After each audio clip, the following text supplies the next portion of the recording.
Namastê, boa tarde. Vamos agora para o estudo do livro Eu Sou a Presença Mágica, os ensinamentos do Mestre Saint-Germain. E a gente está na página 210, a gente está no capítulo 10, Experiências Finais e a Nossa Viagem à Arábia. Então, vamos continuar a nossa leitura. E antes de fazer isso, vamos pegar o nosso livro. Se você tem o livro físico, pega ele aí. Se você não tem, simplesmente visualiza. Vamos pedir que neste momento a hierarquia divina possa nos trazer conhecimento, clareza, que a gente possa se conectar com esses ensinamentos e que eles possam trazer significado, verdade, luz em nossas vidas. Que possamos queimar e dissolver todas as ilusões e que a verdade divina se cumpra e se faça em nossas vidas. Nós agradecemos a hierarquia, o bem-amado Mestre Saint-Germain, e vamos começar essa leitura com humildade, com alegria, com felicidade, porque é um momento que nós dedicamos a nós mesmos, é um momento que nós dedicamos aos mestres, uma oportunidade de crescer e de aprender. Está decretado. Então, vamos lá. Na página 210 diz o seguinte: Divina presença, eu sou o que eu sou. Toma conta agora deste corpo com plena maestria. Cuida que eu saia e entre conscientemente e à vontade, que nunca mais ele possa aprisionar-me ou limitar minha liberdade. E aqui ele está falando, né, eles estão no treinamento para poder sair do corpo e voltar, né? Então, por isso que ele fez esse decreto. Não se passaram mais que 3 minutos e já nos achávamos diante de nossos corpos conscientemente livres, em corpos de substância, porém mais fina que a do corpo físico.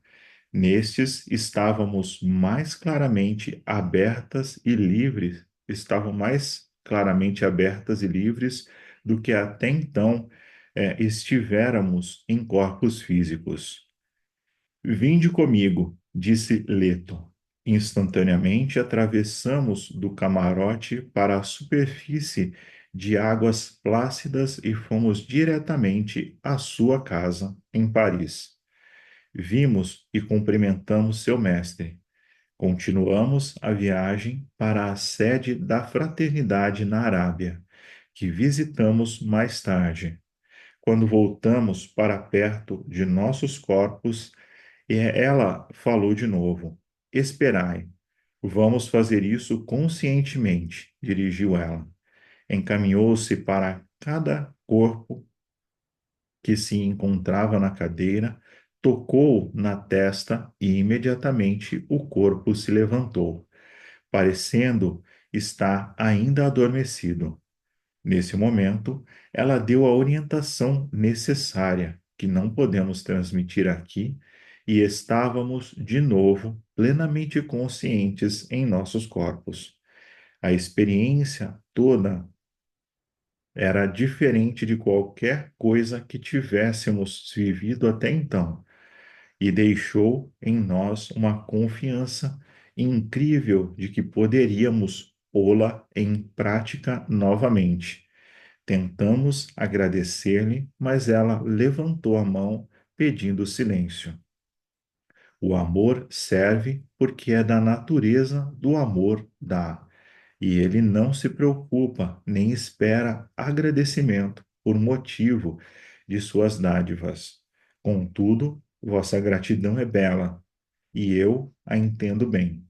Experimentai converter-vos em amor que não deseja possuir, porque então é amor verdadeiramente divino, né? Que coisa bem bacana isso, né? Acho que a primeira coisa é a possibilidade ou a gente perceber de forma desapegada que esse corpo ele é um instrumento e que a gente pode sair e continuar a nossa experiência, né? E às vezes é difícil de imaginar isso acontecendo, né? Não, é o meu corpo aqui, né? O cabelo do jeito que eu gosto, né? A roupa que eu gosto de vestir e você sentir que esse é só um veículo que você pode sair e se deslocar e continuar a sua experiência, né? E ir até Paris, né? Tomar um cafezinho e voltar, né? É muito diferente, né? Então, dá para entender que eles falam que é uma experiência que você nunca experimentou, né? Muito diferente que você pode voltar a fazer depois,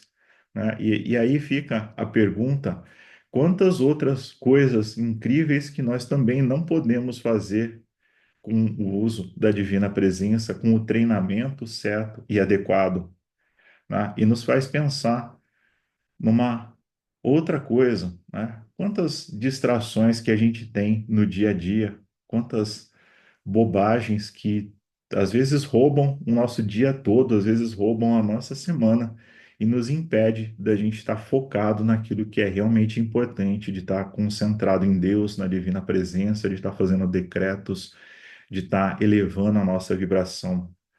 Isso é uma coisa constante, né? A gente está sempre pensando e refletindo sobre isso, porque é muito fácil se distrair, né? E a gente não pode esquecer que tem uma força sinistra, que tem um governo secreto que quer que a gente fique exatamente assim, achando que a gente é simplesmente limitado, incapaz, que a gente não tem condição de crescer, de se desenvolver e avançar na luz, né? Mas está aqui a prova de que a gente pode crescer e se desenvolver de muitas formas.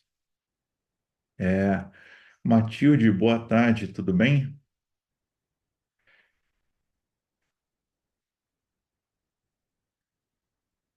Pode liberar o microfone aí para falar.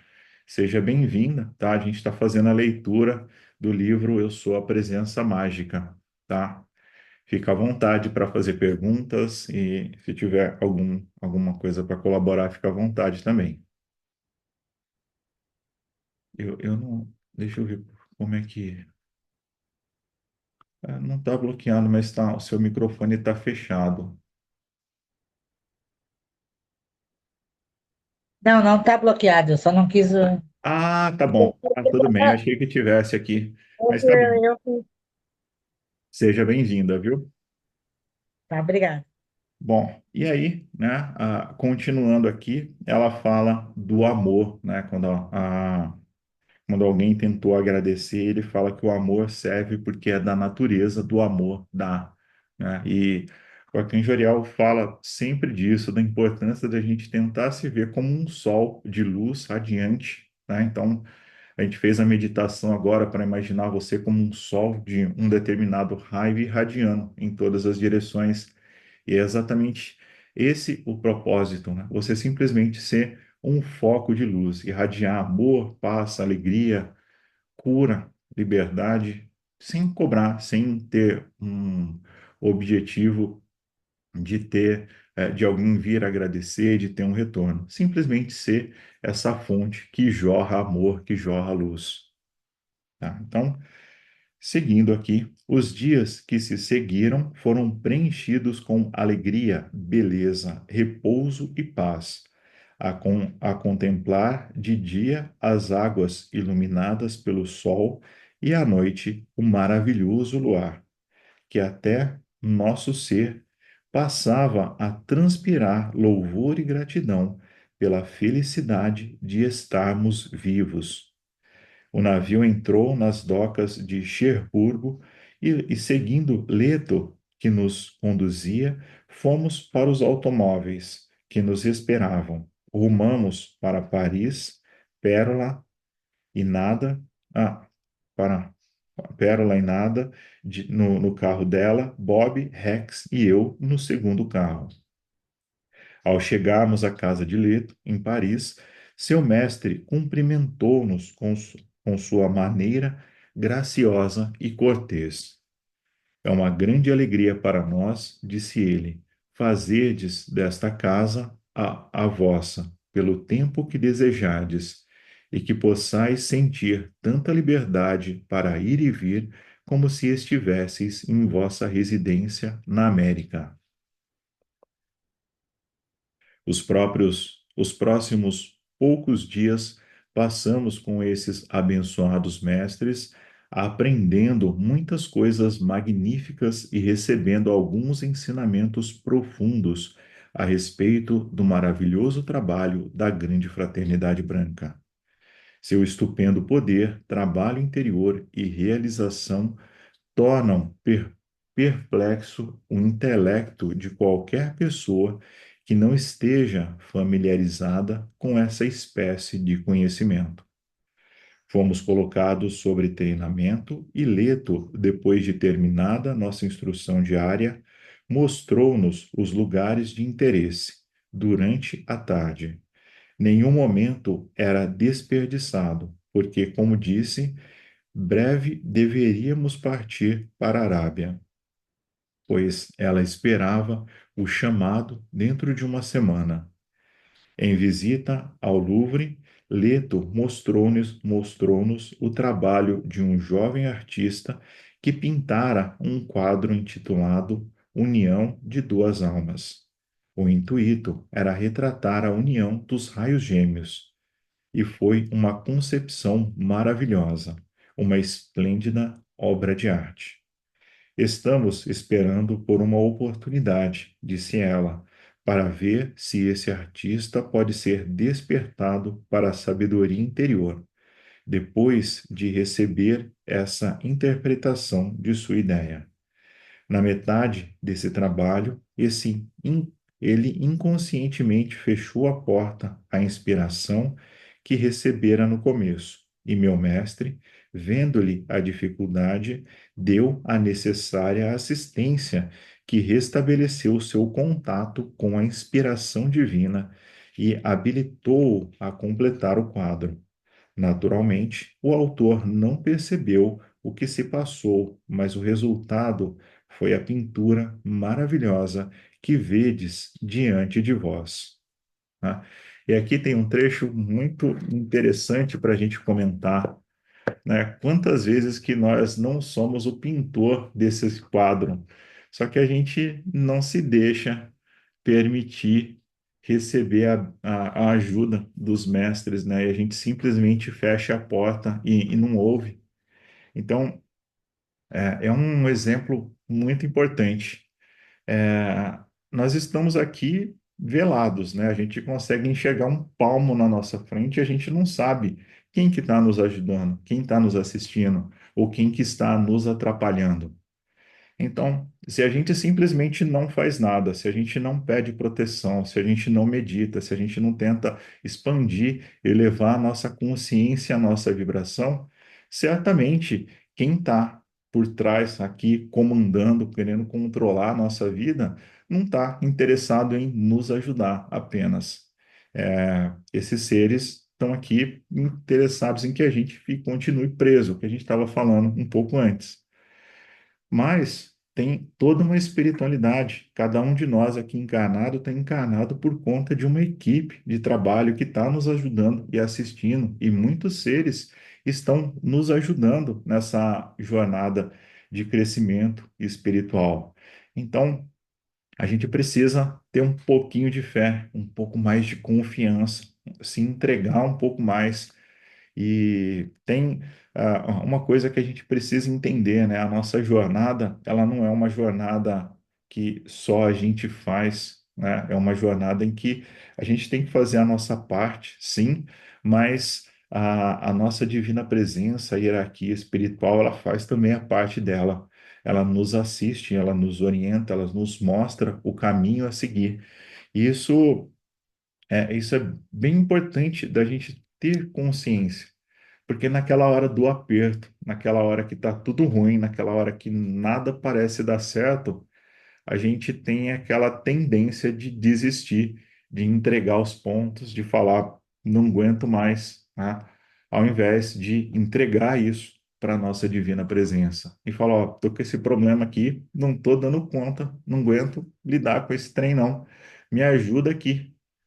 E aí, né, a gente pede auxílio. Então, pedir proteção, pedir orientação, pedir que essa hierarquia nos ajude, nos assista, é o que vai nos dar força e fazer com que aconteça o mesmo que aconteceu com esse artista, que ele começou, ele recebeu, ele se conectou com uma inspiração divina, ele recebeu a ideia, a concepção de uma obra maravilhosa. E no meio do caminho ele fechou essa porta, né? Veio a dúvida, a incerteza, a insegurança, sei lá o que aconteceu. E aí, nesse momento, tá? Essa pessoa deveria ser merecedora e o mestre foi lá e intercedeu por ele e ajudou e deu a ele a energia que ele precisava para poder ir executar a obra. E ele foi e uma obra maravilhosa foi criada. Então, acho que a lição que a gente tem desse trecho é: qual é a obra maravilhosa que cada um de nós tem para criar, para manifestar, para trazer à tona, e que falta só um pequeno impulso, um pouquinho mais de fé, um pouquinho mais de dedicação para fazer com que aquilo se manifeste, com que aquilo de fato venha a se manifestar e se realize nas nossas vidas, né? Boa tarde, Catarina, tudo bem? Seja bem-vinda. Vamos continuando então aqui. Comparecemos a uma reunião da Grande Fraternidade Branca, para a qual convergiram membros de todas as partes do mundo, entre os quais o amigo de Gaylord, a quem eu encontrara quando ele estava sendo levado à força para Paris. Era uma interminável fonte de alegria conhecer os trabalhos importantes que estavam sendo efetuados pelos membros da Grande Fraternidade Branca, inteiramente desconhecidos para o mundo exterior. Muitas pessoas sinceras que desejam viver o aspecto construtivo da vida são membros dessa fraternidade nos níveis internos antes de terem consciência disso por meio dos sentidos externos. Isso esse é um exemplo do que aconteceu com esse artista. Provavelmente ele já era um membro da hierarquia nos planos sutis, e muitas pessoas o são. Só que aqui, nesse plano, elas não têm consciência disso. Muitos trabalham em diversas áreas. Pode ser um médico, pode ser um arquiteto, pode ser um engenheiro, sei lá, pode trabalhar em diversas áreas, mas não tem a menor percepção ou lembrança de que fazem parte dessa hierarquia espiritual. Pode ser que todos Podemos, nós aqui. Luciano, Oi, podemos pensar que hoje, quando a gente faz essas reuniões, também sejamos inspirados a sim. participar, porque a gente está falando sobre paternidade, né, tendo conhecimento, aprendendo, né? Sim, com certeza, sim. Todo o trabalho que a gente está fazendo aqui é um trabalho em prol e também da fraternidade branca. Esses seres nos inspiram nas meditações que a gente faz, né? Não são só palavras bonitinhas, essa hierarquia vem, eles nos assistem. Quando a gente chama e pede ajuda, eles de fato estão aqui nos assistindo. Quando a gente começa o estudo e pede para conectar com esse conhecimento, né, com o ensinamento dos livros, essa hierarquia ela vem junto, né? Não é só uma leitura para a gente passar a tarde, comer, tomar um chazinho, comer biscoitos, né? É muito mais profundo. Então, assim, com certeza, né? Eu participo da Fraternidade Branca, todos nós somos membros dessa fraternidade. O objetivo da fraternidade é ajudar a humanidade a se elevar. Isso não significa que nós somos seres externos, seres que estão ali judiados, abandonados, e eles vieram para nos acolher. Muitos de nós somos membros dessa hierarquia que estamos aqui num trabalho de retornar à casa do Pai. Então, todo mundo tem a presença divina no seu coração.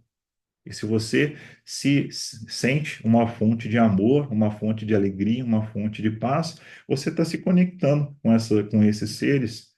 Imagina que os arcanjos, os Elohims, do raio rosa do amor, eles são formas individualizadas que encarnam o amor de Deus. Nós também podemos ser isso, nós também podemos desenvolver isso, né? Da mesma forma que o Mestre Jesus foi conhecido como o Príncipe da Paz, por acalmar os elementos da natureza, acalmar a tempestade, por andar sobre as águas, nós também temos esse poder. Nós temos que acreditar e aceitar nisso, né? Isso nos faz partes de algo maior, né? Partes de um todo. Então, sim, todo o trabalho que a gente faz aqui é um trabalho da Fraternidade Branca, é um trabalho de trazer à tona esses conhecimentos, né? Esse livro aqui podia estar na estante ali, tomando, empoeirando, lá deixado, e podia estar indo jogar bola, né? Eu vou aproveitar o sábado à tarde para jogar bola, né? Ia dar um pouco de alegria, de satisfação ali, eu ia voltar para casa, ia tomar um banho e acabou, né? Ou a gente pode estar aqui e passar um tempo estudando esse conhecimento. Isso aqui, ele vai calando o fundo em nossas almas. Cada vez mais a gente vai aprimorando, a gente vai se desenvolvendo e a gente não vai marcar gol ali no futebol, a gente vai marcar gol na nossa vida, a gente vai construir coisas muito grandes, coisas que são baseadas no amor, na felicidade, na paz, na ascensão, né? Todo mundo precisa trabalhar a sua ascensão, mas a gente está distraído com um monte de outras coisas e parece longe, parece distante, né? Hoje eu fiz uma postagem falando da meditação, né? Eu estava lendo um texto e eu vi uma coisa que me chamou bastante atenção, que muitas vezes quando você fala de meditação, dá preguiça, dá sono, parece chato, né? Mas a gente foi programado para sentir isso. A meditação é um ato sagrado de se conectar com a sua essência, né? E por que que isso foi desvirtuado? Por que que quando a gente fala em meditação, ah, não, né? Eu vou tomar uma cerveja, eu vou fazer qualquer outra coisa, eu vou sair, eu vou dar uma volta, né? Por quê? Porque essas coisas sagradas que elevam a nossa frequência, alguém veio e falou, não, e desvirtuou e mudou isso, né? Então a gente precisa retomar a nossa essência. A gente precisa acreditar na nossa presença de Deus, mesmo se nesse momento a gente não estiver sentindo nada, a gente não estiver percebendo nada.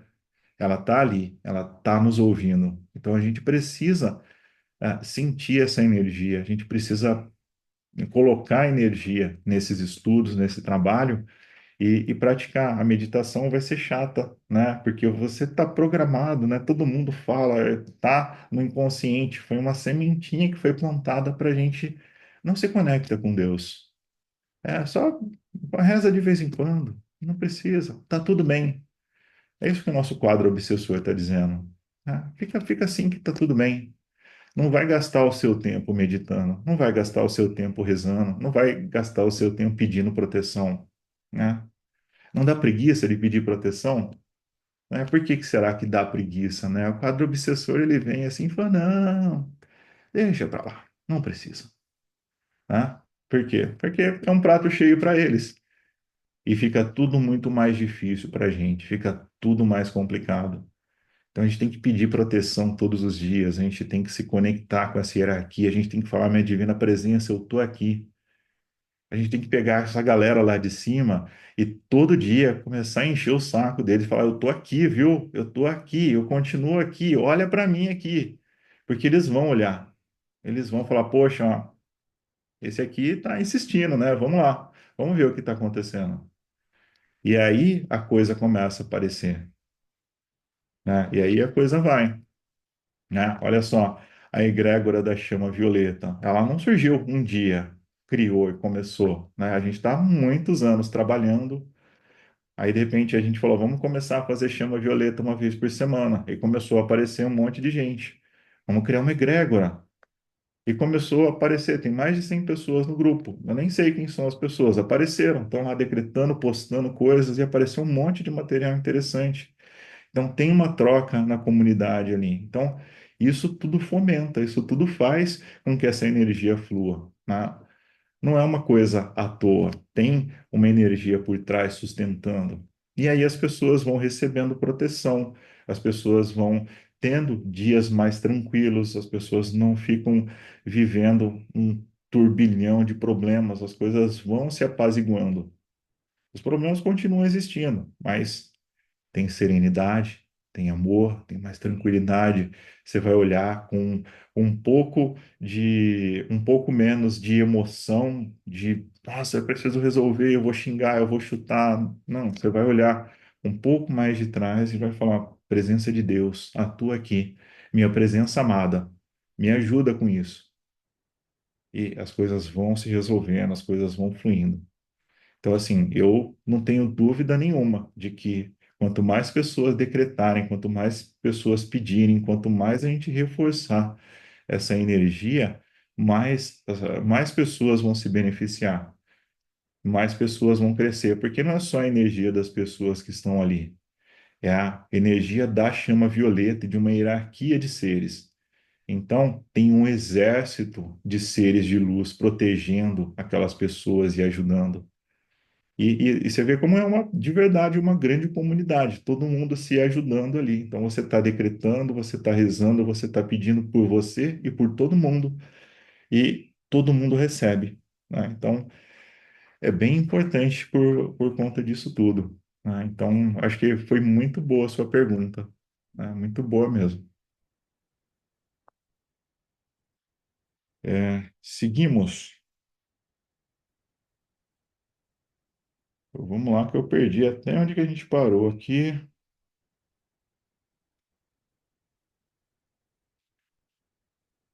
É no primeiro parágrafo da. Chegou o momento. É, Chegou o momento, eu estava procurando lá embaixo. Vamos lá, obrigado, viu? Chegou o momento de nossa partida e Leto devia conduzir-nos para leste. Despedindo-nos do seu abençoado mestre, e viajamos para Marsella de carro. Fomos diretamente ao escritório dos navios de Messagerie Maritime Line, ou alguma coisa assim. Ao entrarmos, aproximou-se de nós um cavalheiro alto de aparência distinta, em trajes árabes, que se curvou diante de Leto. Alteza, disse ele, as reservas foram feitas no navio Marié Paché. Esse envelope contém os papéis necessários. Suas acomodações no lugar de costume já estão prontas. Posso prestar mais algum serviço? Tocou com a mão e o coração e a testa, e Leto, retribuindo a saudação, fez-lhe um sinal que reconhecemos pertencer à grande fraternidade branca. Soubemos, por isso, que ele era um dos irmãos. Voltamos para o carro e fomos conduzidos a um lugar que percebemos tratar-se de uma velha hospedaria particular esquisita, mas impecavelmente limpa e em boas acomodações. Leto avisou ao chofer que nos viesse buscar às 9 horas do dia seguinte, e devo confessar que eu estava muito interessado em saber por que ela tinha sido tratada como Alteza. Às 9 horas, em ponto, entramos nos automóveis e fomos conduzidos ao cais, tendo Leto avisado aos motoristas que voltassem a Paris. A bordo do navio, nosso grupo foi tratado com grande consideração e nossos alojamentos eram verdadeiramente palacianos. Tivemos encantadora viagem sobre as profundas águas azuis do Mediterrâneo e finalmente atracamos nas docas de Alexandria. Outra vez, Leto conduziu-nos aos carros que nos esperavam e depois de viajarmos por cerca de 20 minutos, entramos num recinto rodeado de muros, parando diante de um belo edifício residencial no tipo de arquitetura mourística. Um jovem trajando a moda árabe acolheu-nos e levou-nos a uma sala circular. Uma dama alta e bela, que não aparentava além de 20 anos, mas cujos olhos revelavam profunda sabedoria, adiantou-se e cumprimentou-nos gentilmente. Leto nos apresentou como Electra. Queridas irmãs e irmãos, disse ela, já vos esperava e sois muito bem-vindos. Por favor, aceitai minha humilde hospitalidade, agora e durante toda a vossa permanência em Alexandria. Será uma honra para mim considerardes que como vossa casa esta.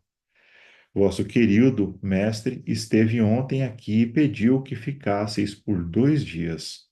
Ao findar esse prazo, um navio vos transportará a um lugar na costa da Arábia, do qual partireis para o vosso destino. Ela então tocou um singular conjunto de carrilhões.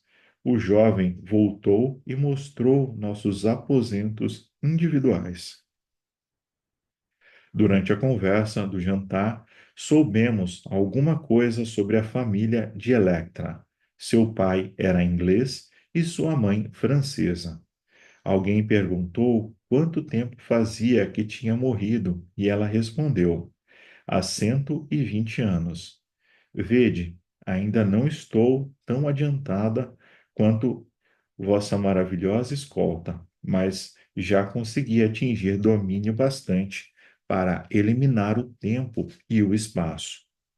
Electra está muito adiantada, disse Leto, e está fazendo um belo trabalho, como vereis mais tarde. Enquanto permanecemos em Alexandria, percorrereis os lugares interessantes, de modo que passaremos os próximos dias divertindo-nos. Na manhã seguinte, estávamos muito empenhados em visitar lugares interessantes. Ao estacionarmos diante de uma joalheria, admirando as belas joias e o original trabalho artístico de seus engastes, o velho joalheiro fez-nos uma profunda reverência e, em saudação, tocou o coração e a cabeça, pedindo para ver os anéis de Rex e Bob. Fico em silêncio por, al- Ficou em silêncio por alguns momentos, depois, olhando firmemente para ambos, observou: meus irmãos, fizeste-me uma grande honra. Até agora, só uma vez vi semelhantes joias. Elas são luz condensada, são gemas vivas. Sois realmente abençoados. Ao agradecer-lhe e nos retirarmos, ele invocou sobre nós a bênção do mais alto Deus.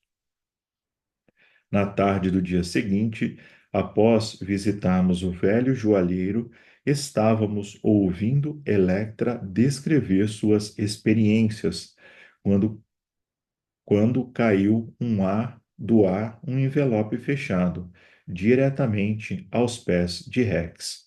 Este abriu ansiosamente e encontrou uma mensagem do nosso querido Saint-Germain. Pela manhã, escreveu: um iate pertencente a um dos irmãos vos conduzirá a um porto determinado, de onde prosseguireis em automóvel para vosso destino na Arábia. Vossa mãe e vosso pai enviam saudações e amor para todos.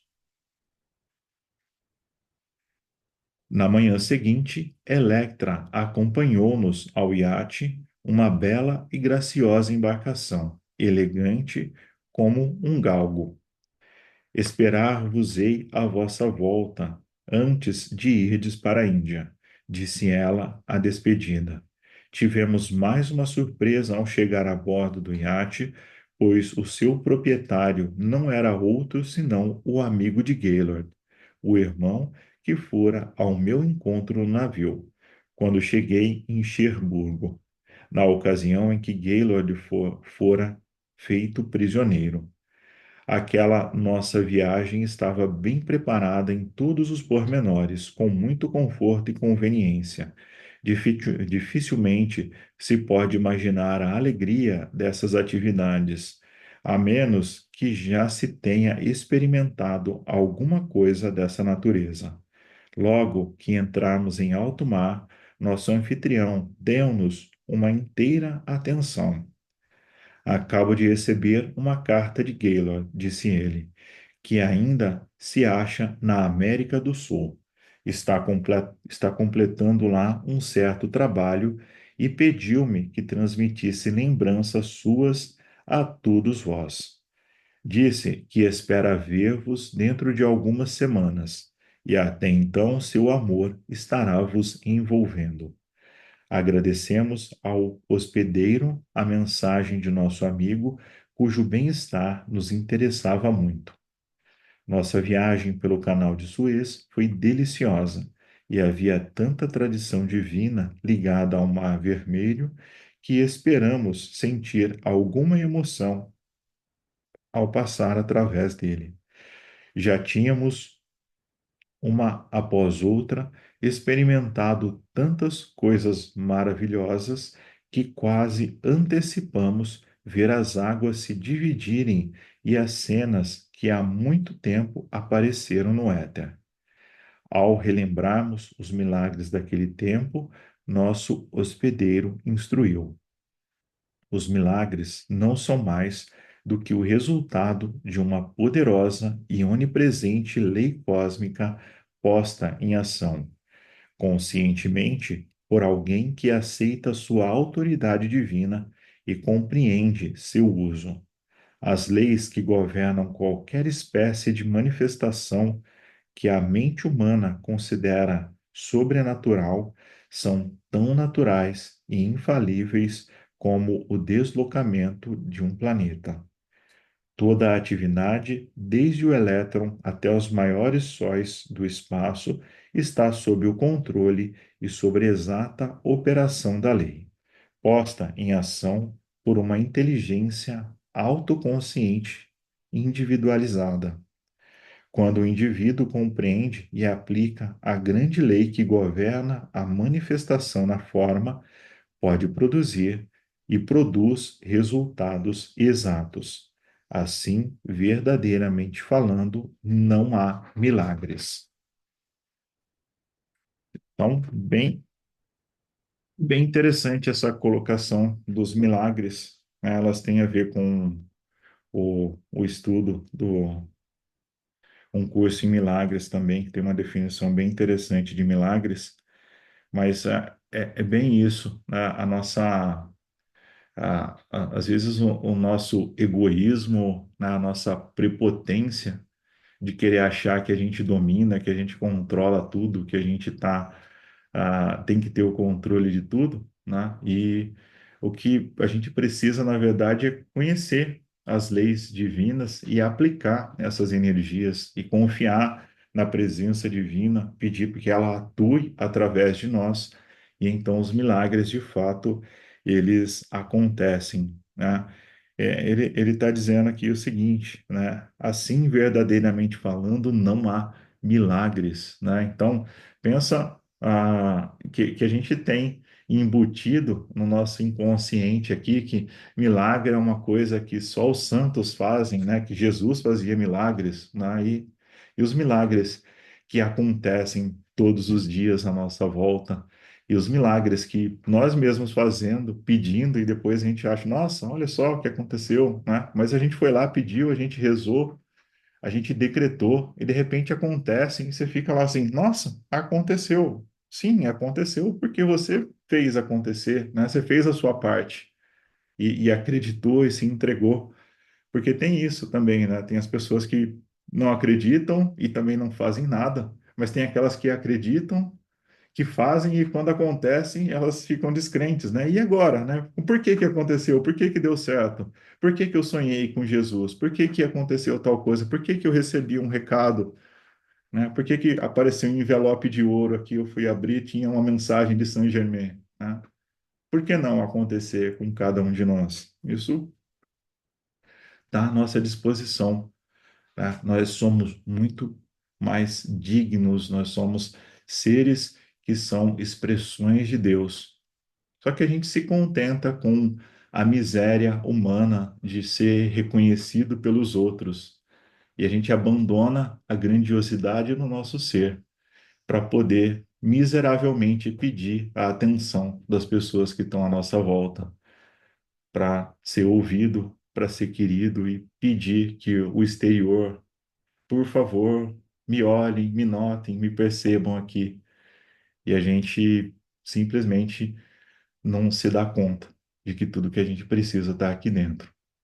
E que ao invés da gente ir buscar e pedir, a gente pode ser um sol que doa, que aquece, que ajuda e que leva clareza para aqueles que não têm compreensão e ainda estão num nível de consciência que não conseguem perceber ou compreender algumas coisas.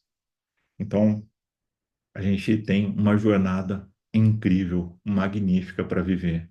Vamos aceitar isso de coração aberto, falar divina presença, da mesma forma que eu estou lendo aqui que essas pessoas estão vivendo dias maravilhosos, passando por experiências incríveis e, olha só, se divertindo, tendo uma vida espiritual, realizando uma missão e tendo tempo para se divertir também, porque não tem nada de errado nisso. Eu também quero para minha vida. Eu também quero viver dias de paz. Eu vou trabalhar, vou me dedicar, vou fazer a minha parte, mas eu quero viver dias incríveis de paz, de felicidade, para poder realizar o meu propósito. Então, olha que magnífico que pode ser a nossa vida, o nosso dia a dia. Milagres não são mais do que o efeito da aplicação da lei por um indivíduo, a fim de obter resultados específicos. Todos podem aprender a fazer isso, e se desejarem com veemência e disciplinarem a atividade externa do pensamento e do sentimento. Olha só, hein? Eu não sei se eu paro aqui e a gente fica 2 horas falando dessa frase ou se a gente segue adiante, porque isso aqui é muito importante. É para Milagres parar para não. pensar, viu? Então, Nossa. exato, né? Esses livros, eles têm parágrafos, frases assim que são muito importantes, que a gente pode refletir muito sobre eles, assim, por isso que a gente lê muitas vezes esses livros. Mas olha só, milagres não são mais do que o efeito de uma aplicação da lei por um indivíduo. Então, milagre não é nada demais, né? Milagre não é nada demais. Se você sabe aplicar a lei, se você pede para a presença de Deus se manifestar através de você.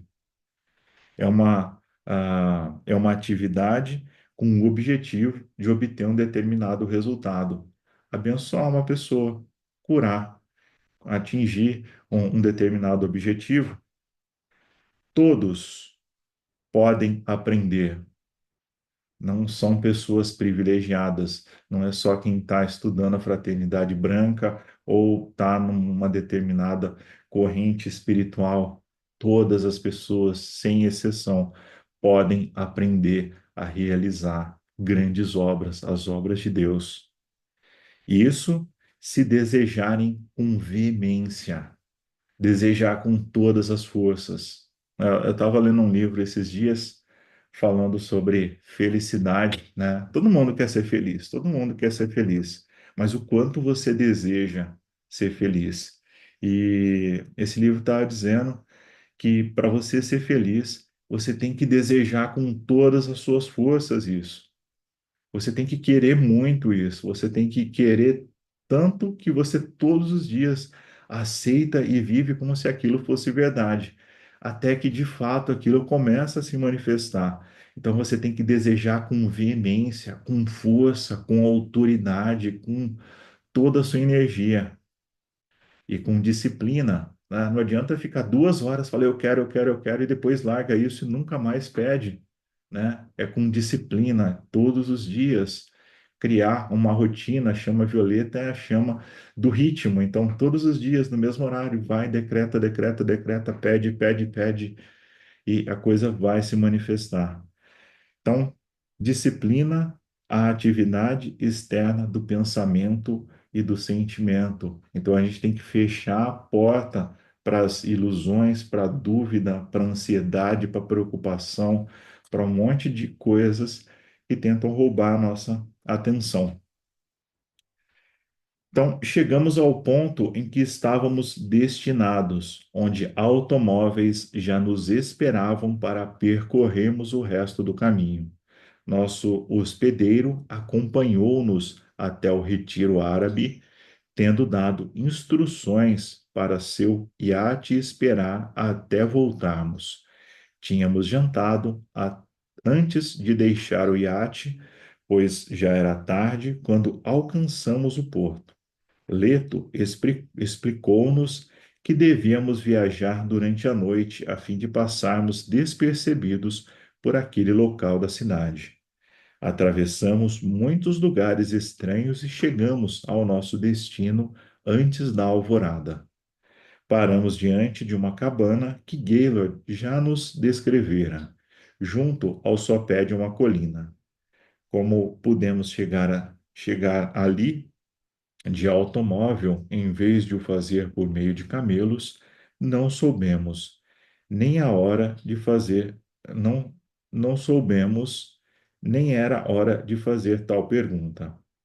Sabíamos que éramos hóspedes de uma poderosa presença e poder, e nosso dever era ficarmos absolutamente silenciosos até que a explicação viesse espontaneamente. A curiosidade da parte de um discípulo é indesculpável durante o treinamento espiritual e deve ser completamente eliminada da consciência antes que lhe seja permitido receber certo entendimento, poder e experiências ao longo do caminho para o mestrado, a não ser que a curiosidade seja completamente consumida dentro da personalidade, ela se torna uma porta por onde a força sinistra pode atuar e, a qualquer momento e interromper qualquer progresso ulterior do estudante avançado, quando se fazia necessário tudo aquilo que precisávamos saber era explicado sem que perguntássemos. Então, essa é uma outra coisa bem importante da gente entender, né? Porque às vezes a curiosidade, né, a gente quer saber em quantos por cento de purificação do karma que nós estamos para saber se a gente tá bom ou não tá bom, né? Quantos por cento em quantos por cento da minha iniciação, da quinta iniciação que eu tô, para eu saber se eu tenho que dedicar mais ou não para isso, né? A gente quer matematicamente definir o nosso estágio espiritual, né? Por alguma razão que a gente nem sabe, né? E ninguém está preocupado em querer saber se você é mais ou menos que o outro, mas você quer saber aonde que você está, né? Eu tô, né, parece uma competição, né? Em que momento que eu tô ali, né? E assim, e não é nada disso, né? Na verdade, né, eu gosto sempre de lembrar dessa história que uma vez eu estava no templo da Mestra Nada e eu estava muito preocupado com isso, né? Eu era jovem, bem jovem. Eu sou jovem ainda, mas eu era muito mais jovem. E aí eu estava lá preocupado, né? Como é que eu faço? O que que eu tenho que desenvolver e tal, né? E tinha uma senhora que canalizava a Mestra Nada, e ela colocou a mão no meu ombro e ela disse: Calma, você não chega até os mestres, você não chega até Deus através da razão, pensando através de tentar chegar. E ela apontou para o meu coração.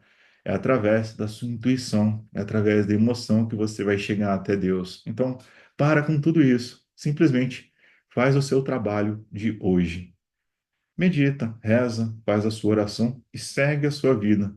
E não se importa, será que eu estou progredindo ou não estou progredindo? Será que simplesmente usa o seu coração como um termômetro, né? Se você está preocupado com alguma coisa, pede ajuda. Se você está sentindo uma alegria, espalha essa alegria e segue adiante e querer saber coisas, né? Por mais que seja a gente tenha interesse, né? Isso pode ser perigoso, como ele está falando aqui, né? Ele está falando assim que para discípulos avançados a força sinistra fica ali sondando e tentando encontrar uma forma de se infiltrar. e de fazer com que aquela confiança, aquela força que você desenvolveu, você quebre isso e você perde, né? E para aquelas pessoas menos experientes, elas estão muito mais vulneráveis, muito mais suscetíveis. Por isso a gente precisa se proteger todos os dias, por isso a gente precisa pedir para que esses seres estejam na nossa casa.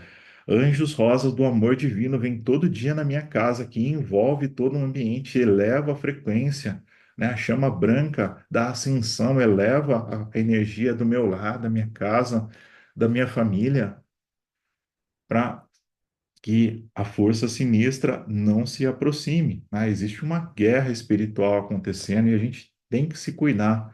Nós somos os responsáveis por cuidar do nosso desenvolvimento, da nossa proteção e da nossa família.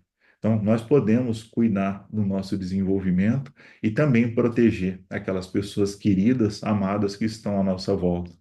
Então, a gente pode fazer a nossa parte, fazer a diferença. Tem muita coisa acontecendo com o mundo, tá? Tem, tem uma perspectiva de que uma a cada duas pessoas no mundo tenha problemas com câncer, por exemplo, por causa da vida que a gente vive. Então, assim, tem questões econômicas acontecendo que podem colapsar a economia do mundo. Tem um monte de coisa esquisita acontecendo por aí. Isso tudo deixa todo mundo estressado, preocupado, com ansiedade.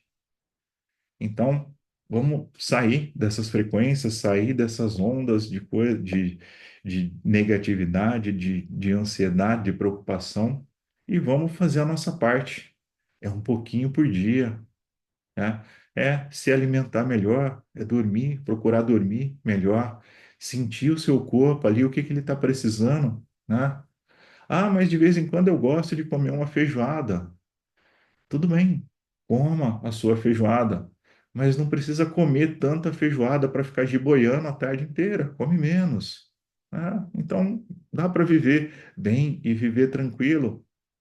Dá para se alimentar melhor, dá para cuidar melhor da saúde, né? E isso vai garantir que a gente tenha sanidade, clareza para poder enfrentar o que a gente tem que enfrentar. Se a gente não cuidar de nós, se nós não tivermos esse autocuidado, esse amor, cuidar dessa máquina, desse poderoso equipamento que a gente tem aqui, a gente vai acabar demente, doente, sem saber quem a gente é. E como é que a gente vai fazer uma oração se a gente não sabe nem quem a gente é, né? Da mesma forma que muita gente pode ter e passar por um quadro de câncer. Se a gente não se cuidar, a gente está fatalmente indo para um quadro de demência ou de doenças da nossa mente, por simplesmente deixar as coisas passarem. A gente precisa desse cuidado, né? Então, não é só o espiritual, é com tudo. É se alimentar bem, dormir bem, cuidar do nosso cérebro, cuidar da nossa mente e cuidar do nosso espírito, para que tudo isso caminhe, né? E você vê pessoas com 90 anos aí, mais de 90 anos, trabalhando ativas com serenidade, com equilíbrio, e pessoas com menor idade, com menor idade, com menos idade, e que estão totalmente debilitadas, sem condição de fazer nada, né? Então, obviamente, tem inúmeros motivos e razões ali, mas certamente, se a gente pedir proteção, se a gente se equilibrar, a gente vai ter uma jornada muito mais tranquila, muito mais equilibrada. Acho que essa que é a grande coisa. A gente não pode dar se dá o luxo de deixar que a força sinistra, que o quadro obsessor, que o elemental negativo venha e tome conta da nossa vida. A gente não pode permitir que isso aconteça. Então, vamos sempre trabalhar e pedir para essa hierarquia nos amparar e estar com a gente aqui. E seguindo, vinha raiando a aurora quando chegamos à cabana, e imediatamente um homem alto, vestindo capa azul índigo, aproximou-se e deu-nos as boas-vindas. Cumprimentou-nos cada um de nós cordialmente e pediu que voltássemos aos nossos carros.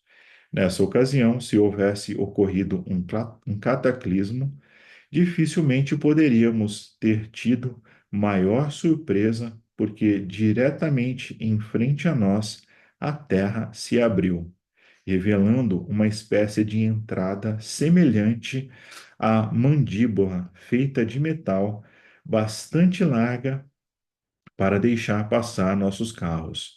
Isso conduzia a uma estrada bem pavimentada, com uma inclinação descendente. A mandíbula era controlada por poderoso maquinismo e, quando se fechou atrás de nós, poucos momentos mais tarde, era, em todos os aspectos, simplesmente o chão do deserto árabe.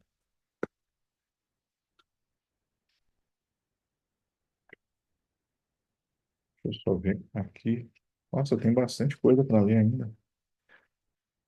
Eu achei que a gente ia terminar hoje, mas vamos lá. Qual é a página que tu tá, Luciano? Eu estou na 216 agora. Obrigada. À medida que os nossos carros penetravam na estrada que conduzia para baixo, as paredes em volta eram inundadas com aquela suave luz branca que tão bem conhecíamos e que os mestres ascensionados sempre usam para iluminar túneis, cavernas e todas as passagens subterrâneas. Viajamos continuamente e devagar por cerca de 20 minutos. Depois, encontramos numa sala circular tendo aproximadamente 70 metros de diâmetro. Esse lugar possuía todo o equipamento para automóveis e era dotado de auxiliares prontos a prestar qualquer serviço requerido. Uma famosa oficina dos mestres ascensionados ali, né? O irmão, vestido com a capa azul índico, desceu do automóvel e levou-nos ao que verificamos ser um elevador. Entramos, descemos cerca de 112 metros e paramos passando para a enorme câmara de colunas colossais de quase 100 metros de altura. Essas grandes colunas estavam literalmente cobertas de hieróglifos marchetados em cores maravilhosamente belas. Soubemos mais tarde que ali fora a sede de uma grande construção do governo. Nosso guia conduziu-nos através dessa câmara para uma grande porta em arco que se abriu ao seu comando, admitindo, admitindo-nos ao interior de uma outra câmara belamente decorada.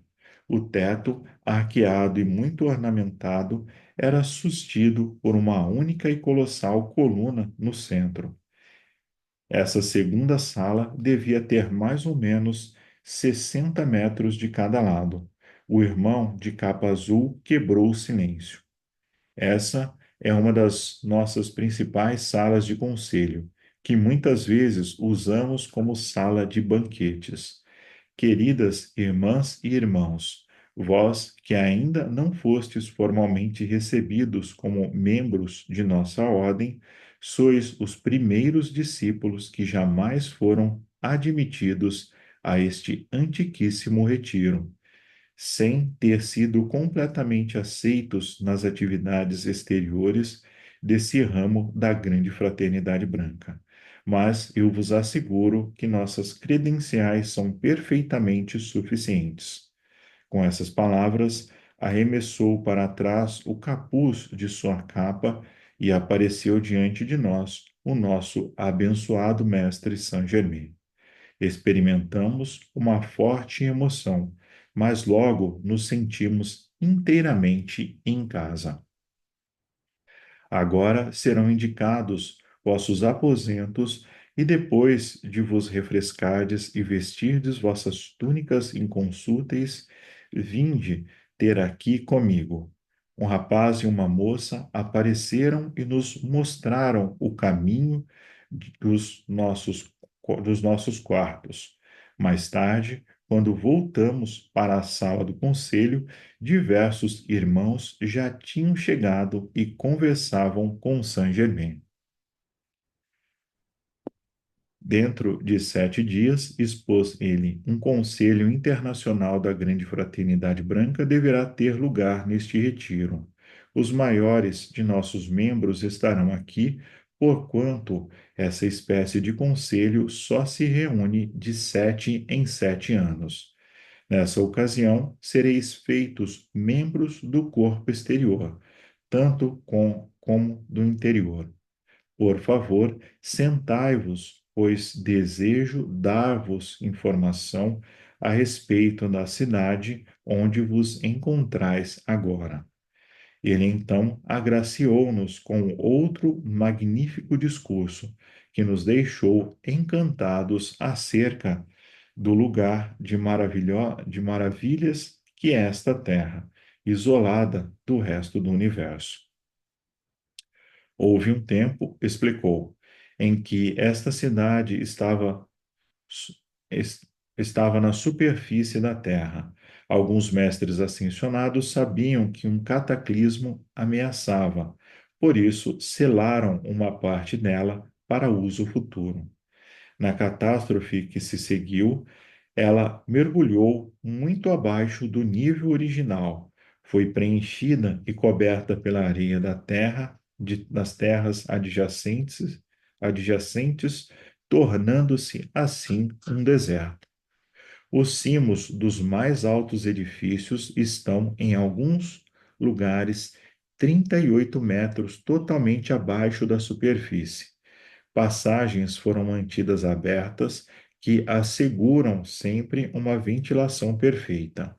Dentro dessa cidade subterrânea foram aperfeiçoadas algumas das mais estupendas realizações em química e invenções que o mundo exterior tem tido o privilégio de receber. Sempre que isso acontece, encontram-se algum homem ou mulher merecedor dessa prerrogativa, mediante o qual o mundo tem o privilégio de receber essas bênçãos. Existe aqui muita coisa de vital importância pronta para ser trazida ao uso da humanidade, quando a sabedoria e o julgamento dos mestres ascensionados decidirem divulgá-las. Haverá um outro grande cataclismo que romperá a superfície da Terra, removendo, por causa da destruição autocriada, aqueles seres humanos que têm a ignorância e a presunção de dizer: Deus não existe. Aqueles que se acham tão amarrados à autocriada obscuridade a ponto de destruir os próprios símbolos que na Terra representam o bem, a verdade, a iluminação e a liberdade, devem, por causa mesmo da obscuridade dos seus espíritos, ser impedidos de criar nova discórdia sobre este planeta e de influenciar os outros com seus errôneos conceitos de vida. Tudo aquilo ou todos aqueles que negam Deus, a fonte de toda a vida e luz, só têm a possibilidade de existir enquanto a energia que já receberam pode sustentá-los, pois no momento em que o indivíduo, um grupo ou uma nação nega a própria fonte da vida, nesse instante, a pulsante corrente de energia-vida é cortada e só pode continuar a funcionar até esgotar-se a força que já foi acumulada. O colapso e a autoaniquilação dessas pessoas é inevitável. A negação da vida e da luz interrompe a energia sustentadora, enquanto que a aceitação da vida e da luz liberta e lhe permite fluir através do corpo e do espírito naquele que atinge o reconhecimento. A grande lei que governa todas as formas, ou seja, a lei de causa e efeito, tolera a iniquidade do homem para com o homem apenas por pouco tempo. Quando essa iniquidade é dirigida à divindade ou fonte da vida, a retribuição é imediata e infalível. Há uma purificação automática e um processo equilibrador dentro de toda a vida. E quando uma atividade externa se opõe à lei cósmica do movimento, avante da perfeição sempre em expansão, que é sempre compelido de dentro para fora, então chega a hora em que toda a oposição é afastada rapidamente para o lado e aniquilada pelo impulso movimentador, progressivo e existente da própria vida. Quando aqueles que governam uma nação passam a se dissuadir de Deus, destruindo tudo o que chama a atenção para a luz do Cristo, significa que o fim desse governo e desse grupo está iminente, porque isso dá motivo para ser liberada uma certa atividade cósmica sobre o planeta que os arrasta para a forma, para fora da existência. O intelecto humano imprime muitas particularidades excêntricas em seu pensamento usual, e uma das mais desastrosas é a atividade da consciência humana, que recusa ou esquece de amar e agradecer a vida, a poderosa presença Eu Sou, pelas bênçãos que está constantemente distribuindo à humanidade desta terra. A maioria dos seres humanos vive vida após vida, sem uma única vez enviar amor ou agradecer a própria poderosa presença Eu Sou pela energia que flui incessantemente a seu espírito e seu corpo, pela substância que usa em seu organismo e em seu mundo, ou pelas centenas de coisas boas que o cercam constantemente, que usa e desfruta sem, contudo, oferecer nada de si mesmo em retribuição. Tá? Isso é outra coisa bem importante, né? A gente esquece de agradecer a divina presença, a gente esquece de agradecer as inúmeras bênçãos que a gente recebe o tempo todo, né? Então, vamos aproveitar esse momento aqui e agora para saudar a nossa divina presença e agradecer pela oportunidade desse momento. Vamos agradecer por todas as bênçãos que nós recebemos até aqui. Obrigado. E vamos ficar um instante em silêncio para ouvir a nossa divina presença, para enviar o nosso amor e a nossa gratidão.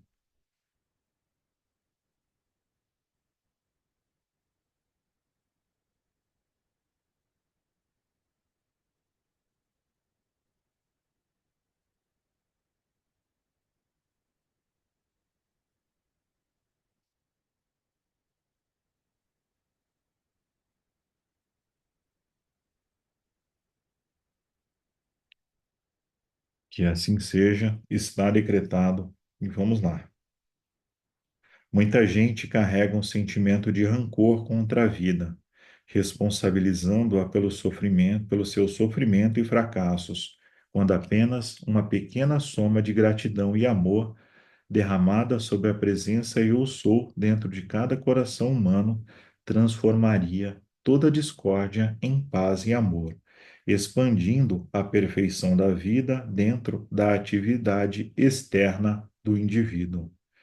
Os seres humanos acham tempo de sobra para se dedicar a cães, gatos, comezainas, roupas, dinheiro, diamantes, pessoas e mil e uma coisas, mas é raríssimo o indivíduo tirar mesmo 5 minutos fora do seu curso de vida para enviar amor à sua própria divindade. No entanto, ele está usando a cada segundo sua vida e energia para se beneficiar dessas coisas. Mesmo aqueles que pensam amar a Deus não prestam quase nenhum reconhecimento à divina presença Eu Sou dentro deles mesmos e nem sequer conhecem a menor gratidão a ela pelas boas coisas que lhes acontecem na vida. É bem interessante isso, né? É uma coisa para a gente refletir bastante, né? O movimento da nossa mão, qualquer coisa que a gente faz, depende da nossa divina presença, eu sou. É ela que nos nutre o tempo inteiro e também faz com que a gente pense no seguinte, que a maioria, na maioria das vezes, nós somos os únicos responsáveis pelo nosso fracasso, pelas nossas ilusões, pelos problemas que a gente enfrenta, porque a gente vai lá e poda a energia da fonte, ao invés de deixar ela fluir em perfeição. E muitas vezes a gente nem se dá conta disso, né? A gente recebe turbilhões de informações e de coisas, nossa vida é agitada, é um monte de responsabilidades, e a gente deixa para lá, deixa para depois, deixa para a hora que der. E às vezes passa semanas sem agradecer, sem se conectar à divina presença, né? E isso é bem importante, né? Uma coisa que a gente deve fazer sempre. O, eu me lembrei agora do Gilberto. Gilberto, ele era marido da dona Olga e eles são os nossos mestres amados, né? Ele contava sempre, né, das experiências que ele tinha com a divina presença dele. E ele é, era um senhor muito alegre, e ele gostava de contar piadas, né? E ele contava piadas para a Divina Presença, eles iam juntos, né? Era uma forma dele criar uma aproximação, uma intimidade ali com a Divina Presença. Então ele começava o contato contando alguma coisa divertida, alguma piada, e aí ele começava a contar sobre a vida dele, trocar informações ali e ele fazia isso todos os dias, né? Então, ele sempre ensinava e pedia para fazer esse contato, né? Ah, almoçou, pega ali 5 minutos, ou quando você acorda, quando você vai dormir, e agradece a sua divina presença, estabelece esse contato. Ele vai se tornando cada vez mais forte, cada vez mais intenso, e você começa a receber mensagens ali no pé da orelha, né? Vem, ó, olha só, cuidado com isso, vai por ali, vai por aquele caminho, ó, cuidado com essa decisão, é, vai mais rápido, vai mais devagar e vai te dando orientações de como seguir a sua jornada, tá? Então, vale a pena a gente refletir sobre isso.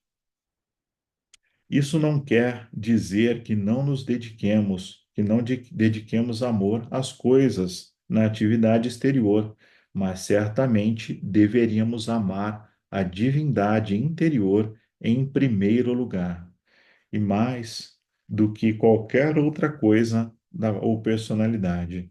Ela é a mesma vida e consciência mediante a qual existimos. Não pode haver felicidade senão quando se está extravasando amor. Isso é lei da vida. Quando as pessoas estão amando alguma coisa ou alguém, estão felizes. Até um avarento é feliz quando ama as suas moedas, porque está derramando um sentimento de amor numa coisa que ele tenta conservar. O que ele está realmente se esforçando por preservar é a felicidade, mas não compreende que o sentimento de felicidade não se acha contido no dinheiro, e sim no extravasamento do amor que provém dele mesmo. Nesse transbordamento, deixa a vida se escoar ininterruptamente e harmoniosamente. Entretanto, tendo recebido todo o bem de que sempre nos servimos, da poderosa presença Eu Sou, que constrói todo o corpo físico, a primeira e grande manifestação de nosso amor pertence sempre à nossa própria chama de Deus individualizada, a poderosa consciência da vida dentro de nós, que nos habita a reconhecer que nos habilita a reconhecer nossa própria existência e fonte de toda a vida quando dizemos Eu sou. Nessa palavra está tudo de Deus e nada na experiência humana é realmente importante senão tudo de Deus. Quando o indivíduo aceita, reconhece e sente Deus na plenitude, é feliz, ele possui todo o bem, então vive na mansão do Pai. É possível que alguma coisa seja mais importante ou maior do que a plenitude de Deus? Somente com essa compreensão e sentimento pode a humanidade romper as cadeias das limitações autocriadas. Agora deveis descansar. Depois tereis o privilégio de vos escoltar através da cidade subterrânea, onde verei os irmãos trabalhando. Faço apenas um pedido: que nenhum detalhe desse trabalho seja revelado sem permissão do mais alto mestre em serviço. Saint-Germain desejou-nos boa noite e fomos para os nossos quartos. Estes eram construídos num tipo de arquitetura similar à dos gregos e romanos, embora fossem muito mais antigos. O quarto que me foi designado tinha uma banheira romana embutida, a mais bela coisa nesse gênero que vi até agora. Por toda parte, a atmosfera estava carregada com uma fragrância de flores, mais frequentemente de rosas. Pela manhã, fomos despertados por uma suave música tocada sob instrumentos do mais estranho tipo, cujo efeito em nossos corpos dificilmente pode ser descrito, porque dava a sensação de bem-estar e liberdade, como se uma pressão estivesse sendo afrouxada de qualquer maneira. A sensação continuou a aumentar e, conquanto sentíssemos claramente que alguma mudança se processava dentro de nós, não podíamos imaginar até que ponto nossos corpos internos estavam sendo harmonizados. O fato curioso de toda a experiência é que, quando comparamos impressões uns com os outros, todos tinham sido afetados de maneira semelhante. Ao entrarmos na Câmara do Conselho, Saint-Germain pediu-nos que nos sentássemos e o almoço foi servido imediatamente. O que primeiro pareceu foram frutas deliciosas. Depois veio o que ele chamava de cereal do sol, sob o qual havia uma substância com mel e nata batida. Muitas outras iguarias foram servidas e terminamos a refeição com uma bebida quente, fumegante, que substituiu o café, mas que não tinha gosto de nenhuma substância física que eu houvesse provado até então. Mesmo depois de tantas experiências, sempre me pareceu maravilhoso as coisas surgirem ao comando consciente desses abençoados mestres ascensionados. Tudo vinha diretamente da substância universal, no mesmo instante em que eles desejavam. Alimento, vestuário, ouro, enfim, toda e qualquer coisa que eles necessitavam. Eles são tudo o que a palavra mestre significa. É a única descrição que lhes faz justiça. São gloriosos e grandiosos sempre. E vamos encerrar por aqui os nossos estudos. A gente ainda tem algumas páginas aqui para terminar. A gente termina na nossa próxima sessão. Dúvidas, pessoal? Questões? Indagações? Oi, Luciano. Hoje foi maravilhoso. Além do estudo do livro em si, né, o complemento que você foi colocando aí, para mim foi muito bom. Ah, Gratidão. tá. Gratidão e até o ano que vem, então, né? Então, acho que o mês que vem vai ficar bem corrido para achar um final de semana para a gente seguir. Então, a gente pula agora dezembro e a gente volta em janeiro e vê uma próxima data. A gente vai avisando nos grupos, tá? Uhum. E a gente segue. Tá bom, Ok? tá Então, gente, certo. muito obrigado, então, pela presença de todos. Um Agradeço. beijo para todos, gratidão. E vocês tenham um Obrigada. excelente final de semana e A muita Sandra. luz. Oi, Sandra. Tudo